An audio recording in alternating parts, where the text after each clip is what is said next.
Blokade drone heli tempur dan sniper TNI bikin OPM kelaparan, Sebi adukan aparat ke PBB. Juru bicara Sebi Sambom mengaku ke dunia internasional atas blokade TNI di Pegunungan Bintang, Intan Jaya dan Nabire yang membuat OPM makin terdesak bahkan membahayakan masyarakat sipil. Kami memberitahukan kepada semua pihak secara nasional dan internasional bahwa warga terpaksa mengungsi akibat serangkaian serangan militer Indonesia dengan pesawat tak berawak atau drone, helikopter militer dan pesawat tempur Super Tucano, ujar Sebi. Sebi menuding TNI mengerahkan pasukan dalam jumlah besar beserta alutsista baik itu buatan Brasil dan pesawat kasa buatan Spanyol serta berbagai logistik perang yang dibeli oleh Kementerian Pertahanan dan Keamanan Republik Indonesia dari negara-negara asing untuk melancarkan serangannya terhadap OPM dan menyasar ke pemukiman warga sipil di wilayah-wilayah konflik bersenjata di tanah Papua, ujar Sebi dilansir Sabtu tanggal 25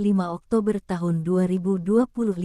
Namun, fakta yang disampaikan Sebi bertolak belakang. Panglima Komando Operasi Swasembada Majen TNI Novi Rubadi Sugito melalui Asisten Intelijen Teritorial Koops Swasembada Papua Letkol Renaldi menyatakan serangan TNI dilakukan lewat darat, termasuk menembak mati Lamek Taplo dan 3 anggota lainnya, jelasnya. Akibat blokade ini, berdampak buruk bagi perjuangan OPM di kawasan Pegunungan Bintang. Sebab pasca insiden itu pasukan elit TNI melakukan pengejaran dan patroli di kawasan Pegunungan Bintang. Akibatnya, beberapa tokoh dan anggota kelompok tersebut ditemukan tewas dalam kondisi mengenaskan di hutan pedalaman Papua. Mereka diduga meninggal akibat kelaparan setelah berhari-hari tanpa pasokan bahan makanan pokok menyusul terputusnya jalur logistik dan menurunnya dukungan masyarakat. Tokoh masyarakat Pegunungan Bintang, Yosep Matuan berduka dengan kematian mereka dan fakta tersebut. Anggota OPM itu tewas dalam kondisi lemah dan kekurangan makanan. Mereka tidak punya persediaan. Mau turun ke kampung takut tertangkap, mau bertahan di hutan tidak ada makanan. Akhirnya banyak yang kelaparan dan mati. Warga juga sudah tidak mau bantu karena tahu mereka hanya bikin rusuh, ujar Yosep Jumat tanggal 23 Oktober tahun 2025.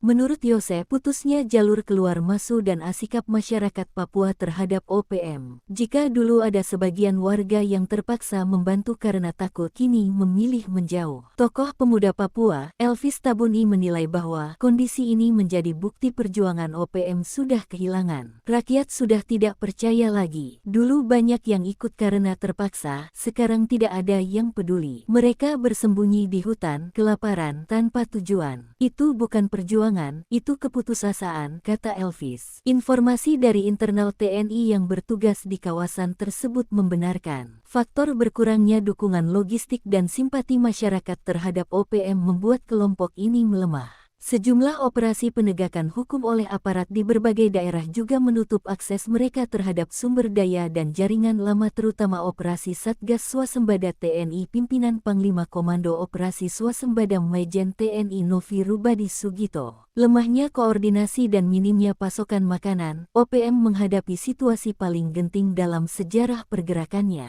Sementara masyarakat Papua mulai menatap masa depan bersama NKRI.